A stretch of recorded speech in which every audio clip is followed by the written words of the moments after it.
بسم الله الرحمن الرحيم. السلام عليكم ورحمة الله وبركاته. إن الحمد لله نحمده ونستعينه ونستغفره ونعوذ بالله من شرور أنفسنا ومن سيئات أعمالنا. من يهده الله فلا مضل له ومن يضلل فلا هادي له. وأشهد أن لا إله إلا الله وحده لا شريك له. وأشهد أن محمدا عبده ورسوله. اللهم صل على محمد وعلى آل محمد كما صليت على إبراهيم وعلى آل إبراهيم إنك حميد مجيد. يا أيها الذين آمنوا اتقوا الله حق تقاته ولا تموتن إلا وأنتم مسلمون. أما بعد فإن خير الكلام كلام الله وخير الهدي هدي محمد صلى الله عليه وسلم وشر الأمور محدثاتها وكل محدثة بدعة وكل بدعة ضلالة. أعوذ بالله من الشيطان الرجيم. ووصى بها إبراهيم بنيه ويعقوب يا بني إن الله اصطفى لكم الدين فلا تموتن إلا وأنتم مسلمون.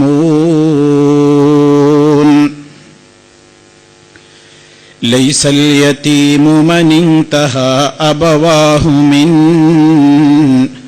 هم الحياة وخلفاه ذليلا. إن اليتيم هو الذي تلقى له أما تخلت أو أبا مشغولا.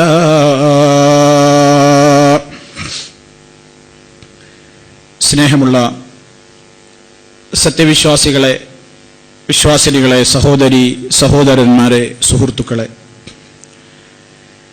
ഇസ്ലാമിക കുടുംബം എന്ന നമ്മുടെ പഠന പരമ്പരയിൽ രക്ഷിതാക്കൾ അവരുടെ സന്താനങ്ങളെ വളർത്തിയുണ്ടാക്കേണ്ടുന്നതിൻ്റെ ഇസ്ലാമികമായ മാനങ്ങൾ എന്താണ്, ഇത് സംബന്ധമായുള്ള ഏതാനും കാര്യങ്ങളായിരുന്നു കഴിഞ്ഞ നമ്മുടെ 2 ക്ലാസുകളിലൂടെയായി വിശദീകരിച്ചു പോന്നത്. അതിൻ്റെ പൂർത്തീകരണം എന്ന നിലക്ക് ഏതാനും ചില കാര്യങ്ങൾ കൂടി നമുക്ക് സംസാരിക്കുവാനും മനസ്സിലാക്കുവാനുമുണ്ട്. അല്ലാഹു സുബ്ഹാനഹു വ തആല നേരറിയാനും നേരിൻ്റെ പ്രചാരകരായി തീരുവാനും സർവ തൗഫീഖും നമുക്ക് ഓരോരുത്തർക്കും നൽകി നമ്മെ അവൻ അനുഗ്രഹിക്കുമാറാകട്ടെ. സന്താനങ്ങളെ പരിപാലിക്കുമ്പോൾ, വളർത്തിയുണ്ടാക്കുമ്പോൾ അവർക്കാവശ്യമായ ബോധവൽക്കരണം നടത്തൽ രക്ഷിതാക്കളുടെ ബാധ്യതയാണ് എന്നാണ് നമ്മൾ പറഞ്ഞു വന്നത്. അതിൽ വിശ്വാസ കാര്യങ്ങളിൽ തുടങ്ങി കർമ്മരംഗത്തും സ്വഭാവരംഗത്തും ഇസ്ലാമികമായ സംസ്കാരങ്ങളെ കാത്തുസൂക്ഷിക്കുന്ന മേഖലയിലുമൊക്കെ എമ്പാടും കാര്യങ്ങൾ രക്ഷിതാക്കൾ ശ്രദ്ധ വെച്ചേ മതിയാകൂ. ഇന്നിന്റെ ലോകം എന്ന് പറയുന്നത് അധാർമികതകളും അശ്ലീലതകളും അരങ്ങ് തകർത്തുകൊണ്ടിരിക്കുന്ന ഒരു കാലഘട്ടമാണ്. പഴയ കാലത്തെ അപേക്ഷിച്ച് എന്തും ചെയ്യുവാനുള്ള സൗകര്യങ്ങൾ മനുഷ്യന് അവന്റെ കൈപ്പിടിയിൽ ഒതുങ്ങിയിട്ടുള്ള ഒരു കാലഘട്ടത്തിലാണ് നമ്മൾ ജീവിച്ചുകൊണ്ടിരിക്കുന്നത്. അധാർമികതകൾ നിർബാധം വളരുവാൻ പോന്ന സാഹചര്യങ്ങളാണ് നമുക്ക് ചുറ്റുപാടും ഉള്ളത്. ഇതറിഞ്ഞും മനസ്സിലാക്കിയും ഒരു രക്ഷിതാവ് തന്റെ മക്കളുമായി ഇടപെട്ടിട്ടില്ലെങ്കിൽ മാരകമായ ദുരന്തങ്ങളായിരിക്കും സംഭവിക്കുക എന്നതിൽ ആരും തർക്കിക്കേണ്ടതില്ല. ഇസ്ലാം നിഷിദ്ധമാക്കിയത് എന്തൊക്കെ എന്നവരെ പഠിപ്പിച്ചേ പറ്റൂ. ഇസ്ലാമിൽ അനുവദനീയതകൾ ഏത്, നിഷിദ്ധങ്ങൾ ഏത്, രണ്ടിനും സാധ്യതകളുള്ളവ ഏത്, എല്ലാം പഠിപ്പിച്ചു കൊടുക്കണം. നബി സല്ലല്ലാഹു അലൈഹി വസല്ലം പറഞ്ഞത് അൽ ഹലാലു ബയ്യിനുൻ വൽ ഹറാമു ബയ്യിനുൻ വബൈനഹുമാ ഉമൂറുൻ മുസ്തബിഹാത്ത്. അനുവദിക്കപ്പെട്ടതേതോ ഇസ്ലാമിക ശരീഅത്ത് അതൊക്കെ വിശദീകരിച്ച് തന്നതാണ്. നിഷിദ്ധങ്ങളേതോ ഇസ്ലാമിക ശരീഅത്ത് അതും വിവരിച്ചു തന്നിട്ടുണ്ട്. അവ രണ്ടിനുമിടയിൽ രണ്ടിനും സാധ്യതകളുള്ള സംശയാസ്പദമായ കാര്യങ്ങളേതോ അതും കാര്യങ്ങൾ അറിയേണ്ടുകയും പഠിപ്പിക്കേണ്ടുകയും ചെയ്യുന്ന വിഷയങ്ങളിൽ പ്രധാനം തന്നെയാണ്. അതുകൊണ്ട് തന്നെ ഇസ്ലാം അനുവദിച്ച അനുവദനീയതകളെ, നിഷിദ്ധമാക്കിയ നിഷിദ്ധങ്ങളെ കൃത്യമായി ബോധവൽക്കരിച്ചേ പറ്റൂ. അത് പിന്നീടാവാം എന്ന് എത്രത്തോളം വിചാരിക്കുന്നുവോ അത്രത്തോളം അപകട സാധ്യതകൾ കൂടിക്കൂടി വരും. ഒരു കാലഘട്ടത്തിൽ നിഷിദ്ധങ്ങളായി മാറിയിരുന്ന പല സംഗതികളും ഇന്ന് ജീവിതത്തിന്റെ ഭാഗമാണ് എന്ന് സമൂഹം പ്രചരിപ്പിച്ചുകൊണ്ടിരിക്കുന്ന ഒരു കാലമാണ്. അതൊന്നും ചെയ്തിട്ടില്ലെങ്കിൽ ഒരു മനുഷ്യനായി ഇവിടെ ജീവിക്കാനാവില്ലെന്ന് മനുഷ്യന്റെ മേൽ ധാരാളക്കണക്കിന് പ്രലോഭനങ്ങൾ ചൊരിഞ്ഞുകൊടുത്തുകൊണ്ട് ഒരു നുണയെ അതല്ലെങ്കിൽ ഒരു അസത്യത്തെ നൂറാവർത്തി പറയിപ്പിച്ച് നിഷിദ്ധങ്ങളുടെ ഗൗരവം കുറക്കുന്ന ഒരു കാലഘട്ടത്തിലാണ് നമ്മൾ ജീവിക്കുന്നത്. ഇത് നമ്മൾ തിരിച്ചറിയാതെ പോകരുത്. അതുകൊണ്ട് തന്നെ ഇസ്ലാം നിഷിദ്ധമാക്കിയ കാര്യങ്ങളെ പ്രത്യേകം പറഞ്ഞു കൊടുക്കണം. നബി സല്ലല്ലാഹു അലൈഹി വസല്ലം പറഞ്ഞത് ഇന്ന് നമ്മുടെ ചെറുപ്പ തലമുറക്ക് ഏറെ അവരുടെ മനസ്സിനെ സ്വാധീനിച്ചിട്ടുള്ള മേഖലയാണ് സംഗീതവും ലഹരിയും. രണ്ടും ഒരർത്ഥത്തിൽ ലഹരിയാണ്. ഒന്ന് മനുഷ്യന്റെ മനസ്സിനെയും അവന്റെ ശരീരത്തെയും സ്വാധീനിക്കുന്നുവെങ്കിൽ മറ്റൊന്നവന്റെ മനസ്സിനെ സ്വാധീനിച്ച് അതും മറ്റൊരു ലഹരിയുടെ ലോകത്തേക്കാണ് അവനെ കൊണ്ടുപോകുന്നത്. അത് കിട്ടാഞ്ഞാൽ അവന് പ്രയാസകരമാണ്, അത് കേൾക്കാഞ്ഞാൽ അവന് ബുദ്ധിമുട്ടാണ്. അതിനൊക്കെ അനുവദനീയതയുടെ ഫത്വകൾ നൽകപ്പെടുന്ന ഒരു കാലഘട്ടമാകുമ്പോൾ പ്രത്യേകിച്ചും നബി സല്ലല്ലാഹു അലൈഹി വസല്ലം പറഞ്ഞ ഒരു വചനം പലവരും നമ്മളൊക്കെ കേട്ടതാണ്. ലയകൂനന്ന മിൻ ഉമ്മത്തി അഖ്വാമുൻ. റസൂൽ സല്ലല്ലാഹു അലൈഹി വസല്ലം വളരെ കൃത്യമായി പറഞ്ഞു, എന്റെ സമുദായത്തിൽ ഒരു വിഭാഗം, ഒരു ജനത ഉണ്ടാവുക തന്നെ ചെയ്യും. അതവിടുന്ന് പ്രവചിച്ചത് അള്ളാഹുവിന്റെ വഹയിന്റെ അടിസ്ഥാനത്തിലാണ്. അതുകൊണ്ടത് സംഭവിച്ചിരിക്കും, സംഭവിച്ചിട്ടുണ്ട്. എന്റെ സമുദായത്തിൽ ഒരു ജനതയുണ്ടാകാൻ പോകുന്നു, അവരുണ്ടാകും. റസൂൽ സല്ലല്ലാഹു അലൈഹി വസല്ലം പറയുന്നു. എന്തായിരിക്കും അവരുടെ സ്വഭാവം? യസ്തഹില്ലൂന, അവർ ഹലാലാണെന്ന് പ്രഖ്യാപിക്കും, അനുവദനീയമാണെന്ന് അവർ പറയും. അൽ ഹിറ വൽ ഹരീറ വൽ ഖംറ വൽ മആസിഫ. ഹിർ എന്ന് പറഞ്ഞാൽ വ്യഭിചാരമെന്നാണ്. അതിന് പല പേരുകൾ നൽകിക്കൊണ്ട് വ്യഭിചാരത്തിന്റെ പല ഭാഗങ്ങളെയും അവർ അനുവദിച്ചു കൊടുക്കും. അതൊക്കെ ഇപ്പോഴത്തെ കാലത്ത് അതൊന്നുമില്ല, ഞാൻ നടക്കൂല, ഇങ്ങനെയാണല്ലോ ഓരോന്ന് അനുവദനീയത കൊടുക്കൽ. അങ്ങനെ അതിൻ്റെതായ പല കാര്യങ്ങളെയും അനുവദിച്ചു കൊടുക്കും. വൽ ഹരീറ, പട്ടുവസ്ത്രം. അതുപോലെ തന്നെ വൽ ഖംറ, മദ്യം, ലഹരി. വൽ മആസിഫ്, സംഗീതോപകരണങ്ങൾ, മ്യൂസിക് ഇൻസ്ട്രുമെന്റ്സ്, അതാ മആസിഫ്. ഇതൊക്കെ അനുവദിച്ചു കൊടുക്കുന്ന ഒരു കാലഘട്ടം, ഒരു ജനത എന്റെ ഉമ്മത്തിൽ പിറവിയെടുക്കുമെന്ന് റസൂലുള്ളാഹി സ്വല്ലല്ലാഹു അലൈഹി വസല്ലം സഹീഹുൽ ബുഖാരിയിലുള്ള ഹദീസാണ്. ഇത് നമ്മൾ മക്കളെ പഠിപ്പിക്കണം, അവരെ പറഞ്ഞു മനസ്സിലാക്കി കൊടുക്കണം. ഇസ്ലാം വളരെ കൃത്യമായിട്ടാണ് 4 കാര്യങ്ങളാണ് ഒരൊറ്റ ഹദീസിൽ എണ്ണിയത്. വ്യഭിചാരം, പട്ടുവസ്ത്രം, അതുപോലെ തന്നെ ലഹരി, 4ാമതാണ് പറഞ്ഞത് സംഗീതോപകരണങ്ങൾ.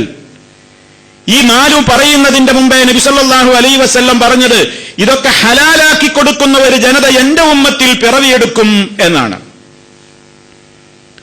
അപ്പൊ യസ്തഹില്ലൂന എന്ന പ്രയോഗം തന്നെ നമുക്ക് മനസ്സിലാക്കി തരുന്നത് എന്താണ്? ശേഷം പറയാൻ പോകുന്ന കാര്യങ്ങളൊക്കെ ഹറാമാണ്. ഹറാമായതിനെയല്ലേ ഹലാലാക്കൽ സംഭവിക്കുക. നേരത്തെ തന്നെ ഹലാലാണെങ്കിൽ പിന്നെ ഹലാലാക്കും എന്ന് പറയണോ? ഒരു സംഗതി നിഷിദ്ധമാണെങ്കിലല്ലേ അതിനെയല്ലേ അനുവദിച്ചു കൊടുക്കുമെന്ന് പറയുകയുള്ളൂ. സാധാരണ അർത്ഥത്തിൽ ആദ്യ അനുവദനയാണ്, പിന്നെ അതിനെ അനുവദിച്ചു കൊടുക്കുന്ന ഒരു കൂട്ടരെ എന്റെ സമുദായത്തിൽ വരുന്ന നബി സല്ലല്ലാഹു അലൈഹി വസല്ലം പറയൂ. ആ യസ്തഹില്ലൂന എന്ന പ്രയോഗത്തിൽ നിന്ന് തന്നെ നമുക്ക് മനസ്സിലായി എന്ത്, ശേഷം പറയാൻ പോകുന്ന കാര്യങ്ങളൊക്കെ ഹറാമാണ്. ഇനിയും സംഗീതം ഹറാമാണോ, മ്യൂസിക് ഹറാമാണോ നീ ആലോചിക്കണോ? അതിപ്പോഴും ചർച്ച ചെയ്തുകൊണ്ടിരിക്കുകയാണ് ആളുകൾ. അതൊന്നൊരു പ്രശ്നമല്ല. അതെന്ത് സംഗീതോപകരണോ അടിച്ച് തിമിർത്തോളൂ. പാടുന്ന പാട്ട് മനുഷ്യനെ അധാർമികതകളിലേക്ക് നയിക്കാതിരുന്നാൽ മതി. ധാർമ്മികതയുടെ ആശയങ്ങളുള്ള പാട്ടുകളാണെങ്കിൽ ഏത് സംഗീതോപകരണങ്ങൾ ഉപയോഗപ്പെടുത്തിയിട്ടും അത് പാടാമെന്നാണ് ഇപ്പോൾ ഒരു കൂട്ടർ ഫത്വ കൊടുക്കുന്നത്. വാസ്തവത്തിൽ നബി സല്ലല്ലാഹു അലൈഹി വസല്ലമിന് എന്താ ഇത് അറിയില്ലേ? അന്ന് ഇൻസ്ട്രുമെന്റ്സ് ഇന്നത്തെ അധുനാധുന ഇൻസ്ട്രുമെന്റ്സ് ഒന്നും ഇല്ലെങ്കിലും അന്നത്തെ കാലഘട്ടത്തിൽ നിലവിലുള്ള പലതുമില്ലേ? എന്തേ നബി സല്ലല്ലാഹു അലൈഹി വസല്ലം അത് അനുവദിച്ചു കൊടുത്തില്ലല്ലോ? അതുകൊണ്ട് നമ്മൾ മനസ്സിലാക്കുക, അത്രയ്ക്കേ നമ്മൾ പറയാൻ പറ്റുള്ളൂ. ഇസ്ലാമികമായ നിയമത്തെ സ്വീകരിക്കാൻ തയ്യാറുള്ളവർക്ക് തെളിവ് ഒന്നു മതി. വിശ്വസിക്കാൻ തയ്യാറില്ലാത്തവന്റെ മുമ്പിൽ ആയിരക്കണക്കിന് തെളിവുകൾ നിരത്തിയാലും അവന് മതിയാവില്ല. അറേബ്യൻ മുശ്രിക്കുകളുടെ മുമ്പിൽ ചന്ദ്രനെ പിളർത്തി കാണിച്ചു കൊടുത്തപ്പോഴും അവര് പറഞ്ഞതെന്താ? ഇൻഹാദാ ഇല്ലാ സിഹ്റുൻ മുസ്തമിർ. ഇതൊക്കെ ഒരു കൺകെട്ട വിദ്യാനാണ്. വിശ്വസിക്കാൻ തയ്യാറുള്ളവന്റെ മുമ്പിൽ കിബറില്ലാത്ത, അഹങ്കാരമില്ലാത്ത ഒരാളുടെ മനസ്സിൽ തെളിവ് ഒന്ന് മതി.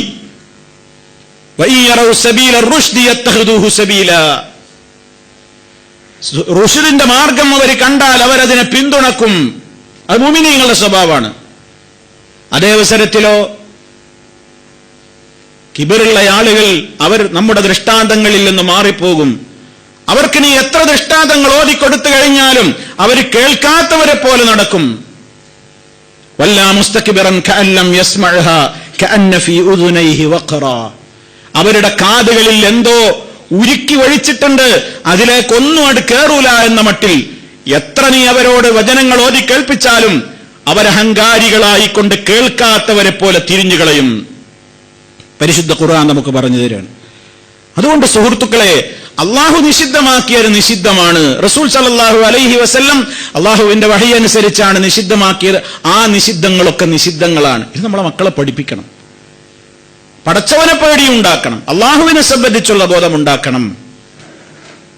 ഇത് സമൂഹത്തിൽ ഏറെ അനിവാര്യമായൊരു കാലഘട്ടത്തിലാണ് നമ്മളുള്ളത്.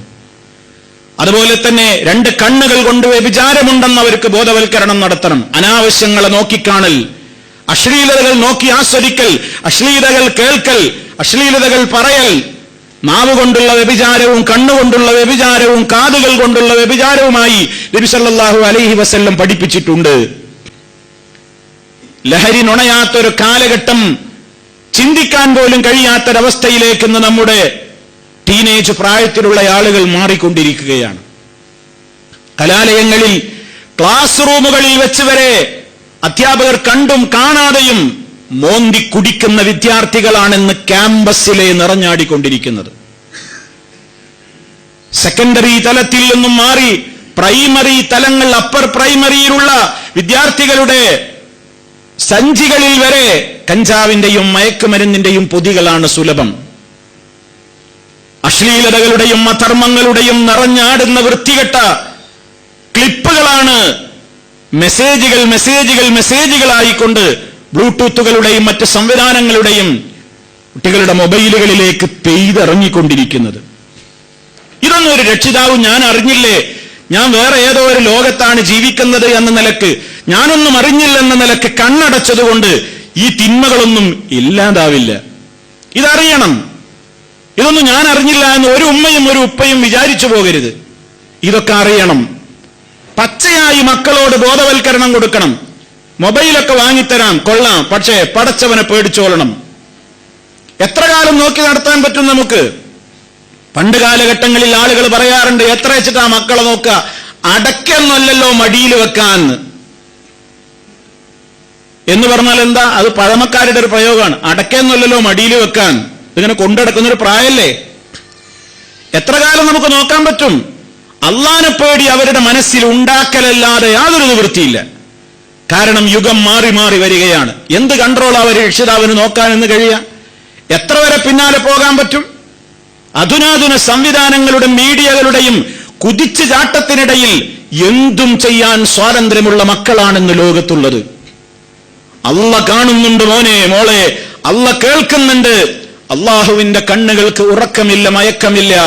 അവൻ സദാ നിരീക്ഷകനാണ്.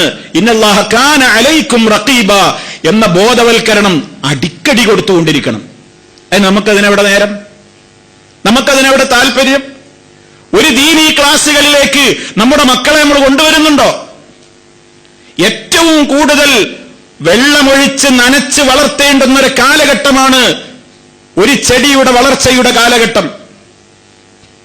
ആ സമയത്തിന്റെ പ്രായമാണ് ടീനേജ്. 20 നമ്മളെ 19 വരെ എണ്ണാണ്, 13 മുതൽക്ക്. ആ സമയത്തുള്ള പ്രായക്കാരെ ഏത് രക്ഷിതാക്കളാണ് മകനെയാവട്ടെ മകളെയാവട്ടെ ഉത്ബോധന സദസ്സുകളിൽ കൊണ്ടുവരുന്നത്? പറയാൻ നമുക്ക് ഒരുപാട് ന്യായങ്ങളാണ്. എന്താ നമ്മൾ ന്യായം പറയുന്നത്? അവന് ട്യൂഷനുണ്ട്, അവൾക്ക് ട്യൂഷനുണ്ട്, ഒരുപാട് ഹോംവർക്ക് ഉണ്ട്, ഒരുപാട് കാര്യങ്ങളുണ്ട്. ആഴ്ചയിൽ 1 മണിക്കൂർ അള്ളാഹുവിന്റെ ദീന് കേൾക്കുന്ന സദസ്സുകളിൽ കൊണ്ടുവരാൻ പോലും നമുക്ക് നേരമില്ലാതെ നിരന്തരമായി ഭൗതികമായ വിദ്യാഭ്യാസത്തിന്റെ കാര്യത്തിൽ മാത്രം ശ്രദ്ധിക്കുന്ന രക്ഷിതാക്കളെ അവരുടെ അധാർമികമായ സ്വഭാവങ്ങളിലേക്ക്, അവരുടെ മൊറാലിറ്റി നശിച്ചു പോകുമ്പോ അതിന് കാരണക്കാരാകുന്നതിന്റെ 1, 2 എന്ന 1-ാം പ്രതിയെയും 2-ാം പ്രതിയെയും പേരെടുത്ത് എഴുതുകയാണെങ്കിൽ ബാപ്പ ഉമ്മ എന്ന പ്രതികളുടെ പട്ടികയിൽ അവർ തന്നെയാണ് ആദ്യത്തെ മുൻഗണന എന്ന് നമ്മൾ മനസ്സിലാക്കണം. നമ്മൾ കൊടുക്കുന്നില്ല, നമ്മൾ ഉത്ബോധനം കൊടുക്കുന്നില്ല. അനിവാര്യമാണ്, പറഞ്ഞു മനസ്സിലാക്കി കൊടുക്കണം. മതരംഗത്ത് അള്ളാഹുവിനെ കുറിച്ച് പരിചയപ്പെടുത്തുന്ന വിശുദ്ധ ഖുർആനും ഹദീസും ഉദ്ധരിച്ചുകൊണ്ട് ബോധവൽക്കരണം നടത്തപ്പെടുന്ന വേദിയിൽ ആരൊക്കെ മക്കൾ നമുക്ക് എത്ര വലിയവരാണെങ്കിലും ഒരാഴ്ചയിൽ 1 മണിക്കൂർ ഒരു ക്ലാസ്സിനെങ്കിലും അവരെ അറ്റൻഡ് ചെയ്യിക്കാൻ രക്ഷിതാക്കളെ നമുക്ക് കഴിയുന്നില്ലെങ്കിൽ എന്ത് ബോധവൽക്കരണം നമ്മൾ അവർക്ക് കൊടുക്കുന്നത്? 24 മണിക്കൂറും ചെകുത്താൻ ലാ ഖുദന്ന ലഹും സിറാത്തക്കൽ മുസ്തഖീം സുമ്മ ലആതിയന്നഹും മിൻ ബൈനി ഐദീഹിം വമിൻ ഖൽഫിഹിം വഅൻ ഐമാനിഹിം വഅൻ ശമായിലിഹിം വലാ തജിദു അക്സറഹും ശാകിരീൻ. അതേ മനുഷ്യന്റെ വർഗശത്രുവായ ശൈത്താൻ അവന്റെ കൂടെ തന്നെയുണ്ട്, നമ്മുടെ ഓരോരുത്തരുടെയും കൂടെ. എന്തും പറഞ്ഞിട്ടാണ് അവന്റെ നടപ്പ്? നേർമാർഗത്തിൽ ചരിക്കാൻ ഉദ്ദേശിക്കുന്നവരുടെ മുഴുവനും അവന്റെ ചുറ്റുഭാഗത്തും ഞാനുണ്ടാകും. അവന്റെ എല്ലാ മാർഗത്തിലൂടെയും ഞാൻ അവരെ നശിപ്പിക്കാൻ വേണ്ടി ഒരുങ്ങും. ശൈത്താൻ പറഞ്ഞതാ. ലആതിയന്നഹും മിൻ ബൈനി ഐദീഹിം, അവരുടെ മുന്നിലൂടെ, അവരുടെ പിന്നിലൂടെ, അവരുടെ വലതുവശത്തിലൂടെ, അവരുടെ ഇടതുവശത്തിലൂടെ നാനാവിധേനയും ഞാൻ അവരെ നശിപ്പിക്കാൻ വേണ്ടി തയ്യാറെടുക്കും. വലാ തജിദു അക്സറഹും ശാകിരീൻ. എന്നിട്ടവരിൽ മഹാഭൂരിപക്ഷത്തെയും നിന്നോട് നന്ദിയുള്ളവരാകാതിരിക്കാനും നന്ദി കെട്ടവരാക്കി മാറ്റാനും ഞാൻ ശ്രമം നടത്തും. ഇത് ശൈത്താൻ അള്ളാന്റെ അടുക്കൽ നിന്ന് ഇറങ്ങിയെടുത്ത പ്രതിജ്ഞയാണ്. അതിന് അള്ളാഹു അവന് അവസരവും കൊടുത്തിട്ടുണ്ട്. അതിന് അള്ളാഹുവിന് ചില ഉദ്ദേശങ്ങളുണ്ട്. അള്ളാഹു അവന് അവസരം കൊടുത്തിട്ടുണ്ട്. ഇത് രക്ഷിതാക്കൾ മനസ്സിലാക്കണം.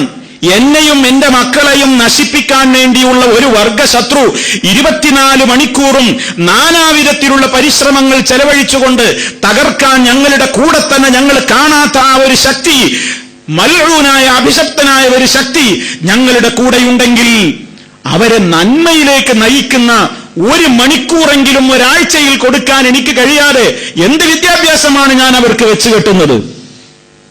എന്നിട്ട് നമ്മൾ പറയണേ അവനൊരുപാട് പഠിക്കാണ്ട്. ഏറ്റവും കൂടുതൽ വെള്ളമൊഴിച്ച് വളർത്തേണ്ടുന്ന പ്രായം ആ പ്രായത്തിൽ കിട്ടൂല. ചെറിയ കുട്ടികളാവുമ്പോൾ കൊണ്ടുവരും. കണ്ടിട്ടില്ലേ, പള്ളിയിലേക്കൊക്കെ പിടിച്ചിങ്ങനെ കൊണ്ടുപോകും, കൊഞ്ചിയിട്ട് കൊണ്ടുപോകും കുട്ടികളെ. എന്നിട്ട് നിസ്കാരത്തിൽ ആ സ്വഫും കൂടിയും കുഴപ്പമുണ്ടാക്കണ ആ പ്രായത്തിൽ കൊണ്ടുപോകും. എന്താന്ന് കൊഞ്ചല്? ചെറിയ കുട്ടിയാണ്, ഒന്നുമില്ല, അതിനെ ചെറിയൊരു മക്കനെ കെട്ട് തട്ടൊക്കെ ഇട്ട് പർദ്ദയൊക്കെ ഫുള്ളാക്കിയിട്ട് വേണമെങ്കിൽ കൊണ്ടുപോകും. ഈ കുട്ടി ഇങ്ങനെ വളർന്ന് വലുതായി ഏതാണ്ട് ശരീരത്തിന്റെ വളർച്ചയൊക്കെ കൊഴുപ്പും മുഴുപ്പൊക്കെ ആയി ഒരു ടീനേജിലേക്ക് എത്തുമ്പോൾ കുട്ടിയുടെ ഡ്രസ്സ് മാറാൻ തുടങ്ങി. അപ്പൊ ആപ്പാക്കും പ്രശ്നമില്ല, അമ്മാക്കും പ്രശ്നമില്ല. ആ പ്രായം വരെ കുട്ടിയെ പള്ളിയിലേക്ക് കൊണ്ടുപോയിരുന്ന, കൊണ്ടുപോയിരുന്ന കൈയൊക്കെ പിടിച്ചിങ്ങനെ ചാടി ചാടി പള്ളിയിലെ സൊഫിലൊക്കെ കൊണ്ടുപോയിരുന്ന കുട്ടി ടീനേജ് ആകുമ്പോ പിന്നെ ആ കുട്ടിയില്ല.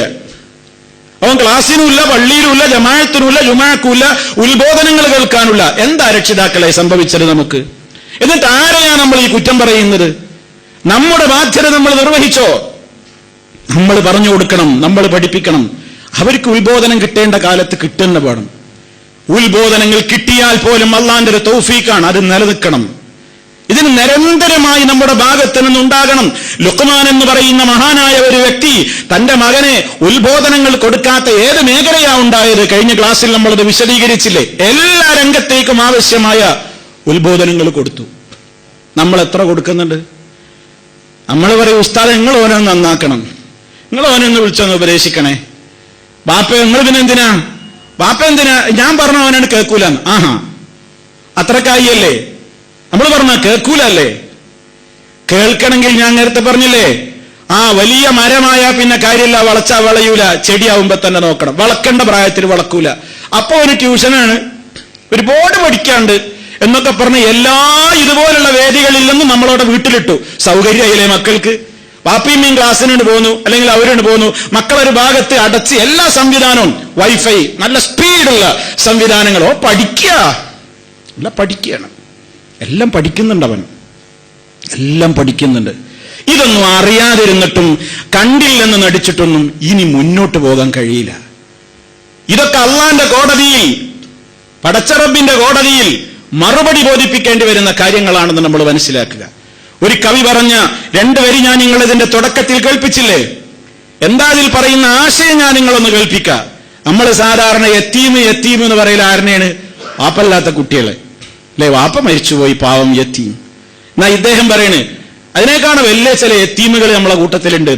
ലൈസൽ യതീമു മൻ ഇൻതഹാ അബവാഹു മിൻ ഹമ്മിൽ ഹയാതി വഖല്ലഫാഹു ദലീലാ ഇന്നൽ യതീമ ഹുവല്ലദീ തൽഖാ ലഹു ഉമ്മൻ തഖല്ലത് ഔ അബൻ മശ്ഗൂലാ. ആ 2 വരിയുടെ ആശയം ഞാൻ പറയട്ടെ. യതീം എന്ന് പറയുന്നത് ജീവിതത്തിൽ നിന്ന് ബാപ്പ മരിച്ചുപോയിട്ട് ബാപ്പയില്ലാതെ അതേ അനാഥനായി വളരുന്ന കുട്ടികൾ മാത്രമാണ് യതീമെന്ന് വിചാരിക്കണ്ട. മറിച്ച് വാസ്തവത്തിൽ വേറെ ചില യതീമുകളും കൂടെയുണ്ട്. ഇന്നൽ യതീമ ഹുവല്ലദീ തൽഖാ ലഹു. ചില കുട്ടികളുണ്ട്, അവരുടെ ബാപ്പ ഏതാണെന്ന് ചോദിച്ചാൽ നിനക്ക് കാണാൻ അവരുണ്ട്. ഉമ്മ ഏതെന്ന് ചോദിച്ചാൽ ഉമ്മയും വീട്ടിലുണ്ട്. പക്ഷേ ആ ഉമ്മക്കോ ബാപ്പക്കോ ഈ മക്കൾക്ക് വേണ്ടി എന്തെങ്കിലും ഒന്ന് ധാർമ്മികമായ ഉപദേശം കൊടുക്കാൻ നേരമില്ലാത്തത്ര അവര് ബിസിയാണ്. മശ്ഗൂലായ ഉമ്മയും ബാപ്പയാണ്. ഏത് സമയം ബാപ്പ തിരക്കണം. ബാപ്പ ബിസിനസിന്റെ ലോകത്താണ്, മക്കളെ കാണുന്നില്ല. നേരത്തെ ട്രാഫിക് ഭയപ്പെട്ട് രാവിലെ നീറ്റുപോയി, കുട്ടികൾ ഉറങ്ങാണ്. വളരെ വൈകിട്ടാ ജോലി കഴിഞ്ഞ് തിരിച്ചെത്താ, മക്കൾ ഉറങ്ങി. ഇവരെപ്പോഴാ കാണുന്നത്? പിന്നെ ഒന്നിച്ചാണ് എല്ലാം കാണുന്നത്. സിനിമയും സംവിധാനവും ഒക്കെ ഒന്നിച്ചാ കാണുന്നത്. പിന്നെ അപ്പൊ അതിൽ നിന്നാണല്ലോ എല്ലാം മനസ്സിലാക്കുന്നത്. ഞാൻ നേരത്തെ പറഞ്ഞ എല്ലാ ഡയലോഗും ബാപ്പനോടും ഉമ്മനോടും തെറ്റി നോക്കണം. ആയി കേട്ടതൊക്കെ ബാപ്പനോടും ഉമ്മനോടും പുളിച്ച തെറി പറയും ചെയ്യും. അതിനിങ്ങോട്ട് ദേഷ്യപ്പെട്ടത് എന്താ കാര്യം? എന്തേ പഠിപ്പിച്ചു അതേ പാടൂ. അതുകൊണ്ട് വളരെ ശ്രദ്ധിച്ചോളണം. ഇസ്ലാം പറഞ്ഞ ഓരോ കാര്യങ്ങളും അവർക്ക് പഠിപ്പിച്ചു കൊടുത്തോളണം. അതുപോലെ തന്നെയാണ് അവരുടെ വേഷവിധാനം. ഞാൻ നേരത്തെ പറഞ്ഞല്ലോ, വേഷത്തിന്റെ കാര്യത്തിൽ പ്രത്യേകിച്ച് രക്ഷിതാക്കൾ ശ്രദ്ധിക്കാതെ പോകുന്നു. ഞാൻ നേരത്തെ പറഞ്ഞതാണ് ദുരനുഭവം. ഒരു കുട്ടിയുടെ ശരീരത്തിന്റെ അംഗലാവണ്യങ്ങൾ പ്രത്യക്ഷപ്പെടാത്ത കാലത്ത് കുട്ടിയെ ഇങ്ങനെ കൊഞ്ചി നല്ല രൂപത്തിൽ കൊണ്ടുനടക്കും. പ്രായമായി കഴിഞ്ഞാലോ പിന്നെ അവൾക്ക് ടൈറ്റ് വേഷങ്ങളാണ്, വളരെ ടൈറ്റ് ഫിറ്റ്, ബോഡി ഫിറ്റ്, ആ രൂപത്തിലുള്ള വസ്ത്രങ്ങൾ. എന്തൊക്കെയാണോ അതിന്റെ പുതിയ പേരുകൾ ഞാൻ പറയേണ്ടതില്ല. അതൊക്കെ വാങ്ങിക്കൊടുക്കുകയാണ് രക്ഷിതാക്കൾ. മകള് പറഞ്ഞതല്ലേ, അവളൊരു മോഹല്ലേ, അവളുടെ ഒരു ആഗ്രഹമല്ലേ, ആശയല്ലേ എന്നൊക്കെ ന്യായീകരിച്ചിട്ട് എല്ലാ വസ്ത്രങ്ങളും വാങ്ങിക്കൊടുക്കുകയാണ്.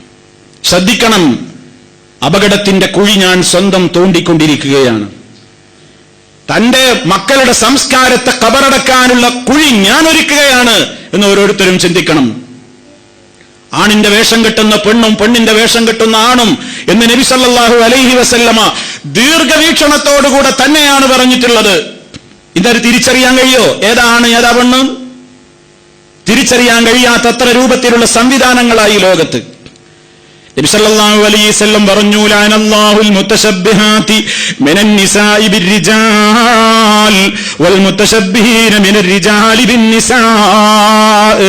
സ്ത്രീകളോട് സാദൃശ്യമുള്ള വസ്ത്രം ധരിക്കുന്ന പുരുഷന്മാരെയും പുരുഷന്മാരോട് സാദൃശ്യമുള്ള ഡ്രസ്സ് ധരിക്കുന്ന സ്ത്രീകളെയും അല്ലാഹു ശപിച്ചിരിക്കുന്നു.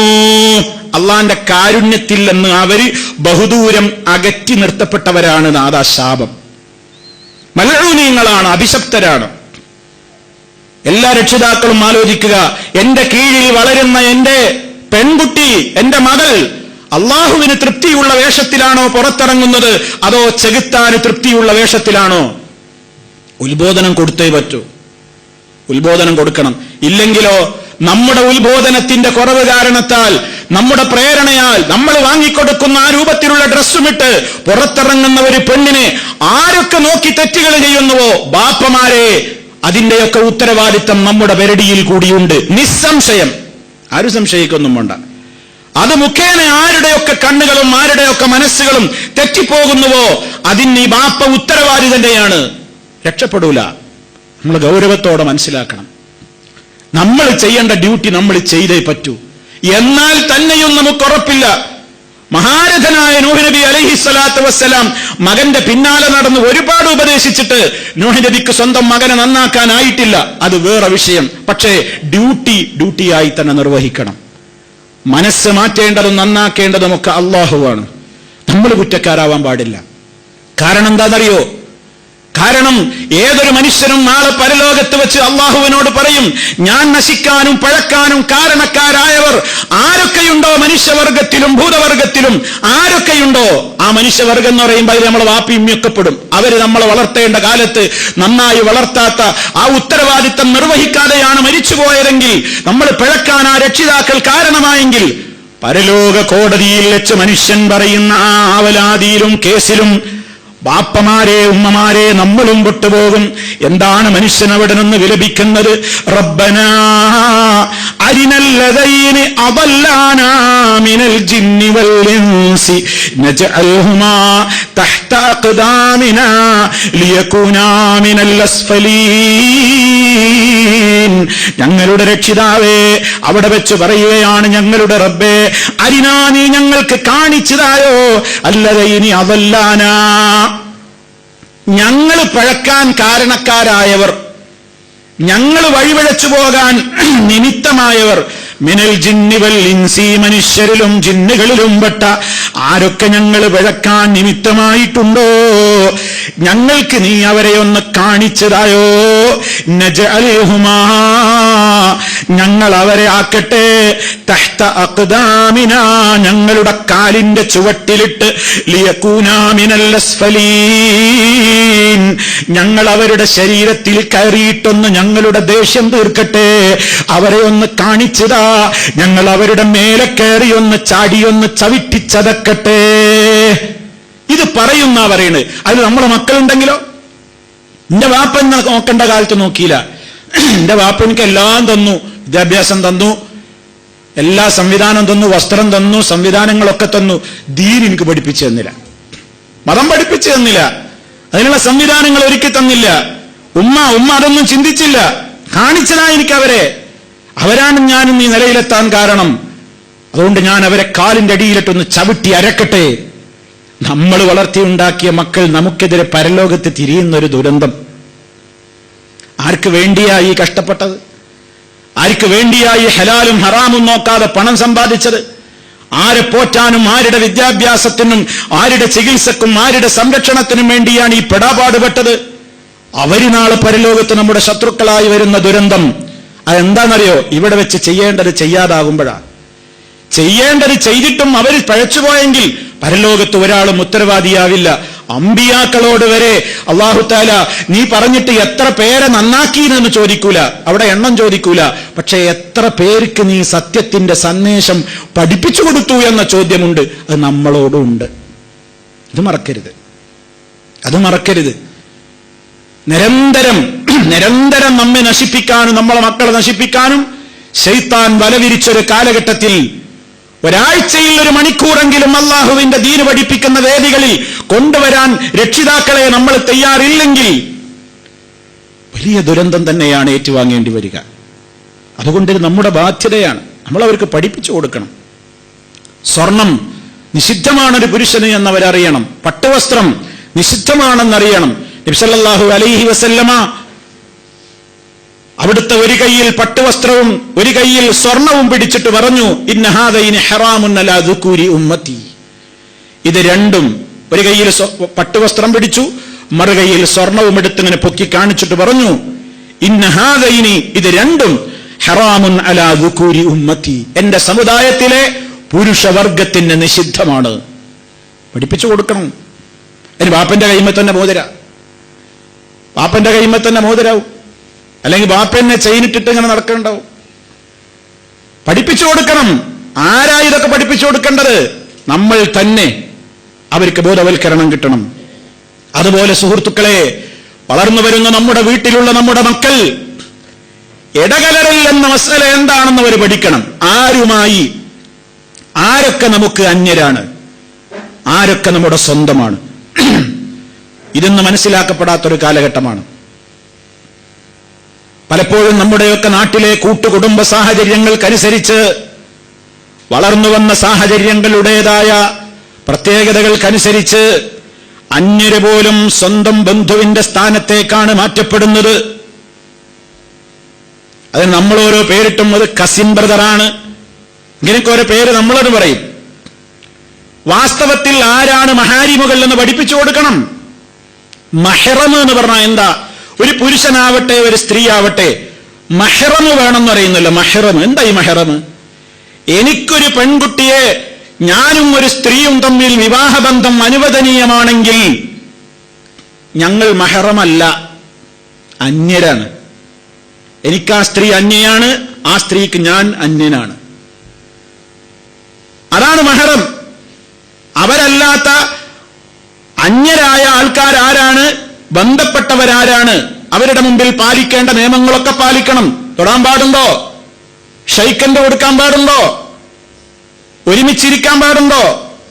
ഒരേ രൂപത്തിലുള്ള സംവിധാനങ്ങൾ പെങ്ങളെപ്പോലെ ഇടപെടാൻ പാടുണ്ടോ? പേരിൽ നമ്മൾ പറയും അതിന്റെ പെങ്ങളാണ്, അതിന്റെ ആങ്ങളെയാണെന്നൊക്കെ പറയും. പക്ഷെ ഇസ്ലാം നിശ്ചയിച്ചു തന്നിട്ടുണ്ട് ആരൊക്കെയാണ് നമ്മുടെ മഹാരിമുകൾ എന്ന്. അത് നമ്മൾ നമ്മളെ മക്കൾക്ക് പറഞ്ഞു കൊടുക്കുന്ന വേണം. ഒന്നിച്ചു വളർന്നത് കാരണം നമ്മൾ അന്യരല്ല എന്ന് കരുതുന്ന ചില ആൾക്കാരുണ്ട്. ചിലതൊക്കെ ഒന്ന് രണ്ടര നിങ്ങളുടെ ശ്രദ്ധയിൽ കൊണ്ടുവരാം. ഒന്ന്, ഉമ്മയുടെയോ ഉപ്പയുടെയോ സഹോദരീ സഹോദരന്മാരുടെ മക്കൾ. അതൊന്ന് വളരെ ശ്രദ്ധിക്കേണ്ട ഒരു സംഗതിയാണ്. നമ്മുടെ ഉമ്മയുടെയോ ഉപ്പയുടെയോ സഹോദരീ സഹോദരന്മാരുടെ മക്കൾ, അഥവാ ഏട്ടത്തി അനിയത്തി മക്കള്, ഇവരെ സംബന്ധിച്ചിടത്തോളം സഹോദരീ സഹോദരന്മാർക്ക് നമ്മുടെ ഉമ്മയുടെയും ഉപ്പയുടെയൊക്കെ സ്ഥാനം തന്നെയാണ്, അല്ലേ? ബാപ്പയുടെയോ ഉമ്മയുടെയോ ഒക്കെ സഹോദരീ സഹോദരന്മാരെന്ന് പറഞ്ഞാൽ നമുക്കും അവരാരെന്നെയാണ്? ഉമ്മാടെയും ഉപ്പാടെയും ഒക്കെ സ്ഥാനത്തന്നെയാണ്. എന്നാൽ അവരുടെ മക്കൾ അങ്ങനെയല്ല. അവരുടെ മക്കൾ നമുക്ക് അന്യരാണ്. അവർ തമ്മിൽ വിവാഹം കഴിച്ചൂടെ? അവർ തമ്മിൽ വിവാഹബന്ധം അനുവദനീയാണല്ലോ. വിവാഹബന്ധം തമ്മിൽ ആർക്കൊക്കെ അനുവദനീയാണോ അവരൊക്കെ അന്യരാണ്. രക്തബന്ധത്തിലൂടെയോ വിവാഹബന്ധത്തിലൂടെയോ മലകുടി ബന്ധത്തിലൂടെയോ ഒക്കെ തന്റെ ബന്ധങ്ങളായി മാറുന്നവരൊഴിച്ച് ബാക്കിയുള്ളവരൊക്കെ അന്യര് തന്നെയാണ്. ഇത് നമ്മൾ പഠിപ്പിച്ചു കൊടുക്കണം. ഒരേ വീട്ടിൽ തന്നെയാവും എല്ലാവരും വളരുന്നത്. വലിയ കുടുംബമായിരിക്കും, ഒരുമിച്ച് കളിച്ച് വളർന്നതാണ്. പക്ഷെ ആ ന്യായം പറഞ്ഞിട്ട് പിന്നെ കുറെ കഴിയുമ്പോൾ അതെങ്ങനെ? അവർ തമ്മിൽ നമ്മൾ എപ്പോഴും നോക്കേണ്ടത് എന്താണ്? ഒരാൺകുട്ടി ഒരു പെൺകുട്ടി, ഇവർ തമ്മിൽ വിവാഹം കഴിക്കൽ അനുവദനീയമാണോ? എങ്കിൽ അവർ അന്യരാണ്. നമ്മളതിനെന്ത് പേരിട്ടിട്ടും കാര്യമില്ല. വിവാഹം അവർ തമ്മിൽ നിഷിദ്ധമാണോ? എന്നാ അന്യരല്ല, മഹറമാണ്. ഇത്രേ നോക്കേണ്ടതുള്ളൂ, ഓരോന്ന് എണ്ണി പറയേണ്ടതില്ല. നമ്മുടെയൊക്കെ സാഹചര്യങ്ങളിൽ എത്രത്തോളം അതുണ്ട് എന്ന് നമ്മൾ ആലോചിച്ച് പരമാവധി നമ്മുടെ സൂക്ഷ്മതാരംഗത്ത് ആവശ്യമാണ്. അത് പഠിപ്പിച്ചു കൊടുക്കണം. ആൺകുട്ടികൾക്ക് പഠിപ്പിച്ചു കൊടുക്കണം. ഇന്ന ആളുകളൊക്കെ നിനക്ക് അന്യരാണ്. ഇടപഴകുന്നതും മറ്റു കാര്യങ്ങളുമൊക്കെ ശ്രദ്ധിച്ചു പോകണം. അതുകൊണ്ട് കുടുംബബന്ധം മുറിക്കുക എന്നൊന്നും അതിനർത്ഥമില്ല. ഇസ്ലാമിന്റെ നിയമങ്ങൾ പറയാ ഇന്നതൊക്കെ ആരൊക്കെ തമ്മിൽ. ഇതാണ് ഞാൻ ആവർത്തിച്ച് പറയാണ്. ഈ ഒരൊറ്റ മാനദണ്ഡം നമ്മൾ പഠിച്ചു വെച്ചാൽ മതി. അല്ലാതെ ഓരോന്ന് എണ്ണി പറഞ്ഞാൽ നമ്മുടെ മനസ്സിൽ നിൽക്കൂല. ഓരോരുത്തരും പരിശോധിക്കുക. അവരവർ വളർന്നു വരുന്ന സാഹചര്യങ്ങളിൽ ഒരാണിനെയും ഒരു പെണ്ണിനെയും എടുക്കുക. എന്നിട്ട് നോക്കുക ഇവര് തമ്മിൽ നിക്കാഹ് അനുവദനീയമാണോ, വിവാഹം കഴിച്ചു കൊടുക്കൽ അനുവദനീയമാണോ എങ്കിൽ അവർ അന്യരാണ്. വിവാഹബന്ധം നിഷിദ്ധമാണോ, അവരന്യരല്ല, മഹ്റമാണ്. പ്രശ്നമല്ല. അപ്പൊ അവരുമായിട്ടുള്ള അവരുടെ മുമ്പിൽ പാലിക്കേണ്ടുന്ന ഇസ്ലാമികമായ വസ്ത്രധാരണത്തിന്റെ മര്യാദകൾ, അവരോടുള്ള ഇടപഴക്കങ്ങൾ, അവരെ സ്പർശിക്കൽ, കൈകൊടുക്കൽ എല്ലാം പിന്നെ അതിനനുസരിച്ചുള്ള നിയന്ത്രണങ്ങളുടെ കീഴേ വരും. ഇത് നമ്മൾ ചിന്തിച്ചാൽ മതി. അത് നമ്മൾ പറഞ്ഞു കൊടുക്കണം, പറഞ്ഞു കൊടുക്കാതിരിക്കരുത്. കാരണം അതൊന്നും ഇന്ന് ആളുകൾ അങ്ങനെ മനസ്സിലാക്കിക്കൊള്ളണമെന്നില്ല. ഇങ്ങനെയൊക്കെ തന്നെയല്ലേ കൂട്ടുകുടുംബമായിട്ട് നമ്മളൊക്കെ വളർന്നത്, ഇത്ര വലിയ കർശനം കാണിക്കണോ എന്നൊക്കെ ആളുകൾക്ക് തോന്നും. പക്ഷേ ഇസ്ലാമിക നിയമങ്ങൾ നമ്മൾ പഠിച്ചിരിക്കണ്ടേ? അതവരെ ബോധവൽക്കരിക്കണം, അത് പഠിപ്പിച്ചു കൊടുക്കണം. അപ്പൊ സഹോദരന്മാരെ, ഞാൻ അത് ഓരോന്ന് വിശദീകരിക്കുന്നില്ല, ആരൊക്കെയാണ് മെഹറമാകുക, ആരൊക്കെ അല്ലാത്തത്. ഈ ഒരു മാനദണ്ഡമായ എളുപ്പമായി എല്ലാവർക്കും നോക്കാലോ. ആർക്കൊക്കെ ആരൊക്കെ മെഹറമാണ്, മെഹറമല്ല എന്ന് മനസ്സിലാക്കാൻ ഈ ഒരു മാനദണ്ഡം പരിശോധിച്ചാൽ മതി. അവിടെ നമ്മൾ സൂക്ഷ്മത പുലർത്തേണ്ടതുണ്ട്. നബി സല്ലല്ലാഹു അലൈഹി വസല്ലം പറഞ്ഞു, ലാ യഖ്ലുവന്ന റജുലുൻ ബിംറാത്തിൻ ഇല്ലാ കാന ശൈത്വാനു സാലിസുഹുമാ. ഒരാണും ഒരു പെണ്ണും ഒരിടത്ത് ഒറ്റക്കാകാൻ പാടില്ല. അങ്ങനെ ആരെങ്കിലും ഒരാണും പെണ്ണും ഒരിടത്ത് ഒറ്റക്കായാൽ മൂന്നാമനായിക്കൊണ്ട് ശൈത്താൻ രംഗത്ത് വരും. ഒരന്യപുരുഷനും ഒരന്യ സ്ത്രീയും ഒരിടത്ത് ഒറ്റക്കായാൽ അവർ രണ്ടാള് മാത്രമല്ല, അവിടെ ഏറ്റവും വലിയ പ്രവർത്തനം നടത്താൻ മൂന്നാമനായി ശൈത്താൻ ഉണ്ടാകും. ഇസ്ലാം പറയാണ്.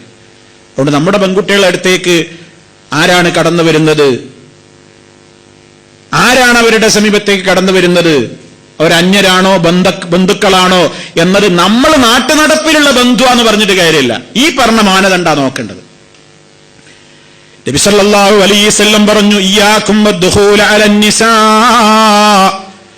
നിങ്ങൾ സ്ത്രീകളുടെ അന്യ സ്ത്രീകളുടെ അടുത്തേക്ക് പ്രവേശിക്കുന്നത് സൂക്ഷിച്ചു വേണേ. ഖാലൂ, സഹാബത്ത് ചോദിച്ചു, യാ റസൂലല്ലാഹ്, അല്ലാഹുവിന്റെ റസൂലേ, അറഅയ്തൽ ഹമുവ, അടുത്ത ബന്ധുക്കൾ കടന്നു വരുന്നതിന്റെ വിധി എന്താണ്? അഥവാ ഒരു ഭാര്യയുടെ അടുത്തേക്ക് ആ പെണ്ണിന്റെ ഭർത്താവിന്റെ അനുജനോ ഭർത്താവിന്റെ ജ്യേഷ്ഠനോ, ഭർത്താവിന്റെ അനുജനോ ഭർത്താവിന്റെ ജ്യേഷ്ഠനോ ഒക്കെ കടന്നു വരാറുണ്ടല്ലോ. ഒരേ വീട്ടിലാകും ജ്യേഷ്ഠനും അനുജനുമൊക്കെ താമസിക്കുന്നത്. രണ്ടാളുടെയും ഭാര്യമാരും ഒരൊറ്റ വീട്ടിലാണ്. പലപ്പോഴും നമ്മൾ വളർന്നു വരുന്ന സാഹചര്യങ്ങൾ അങ്ങനെയാണ്.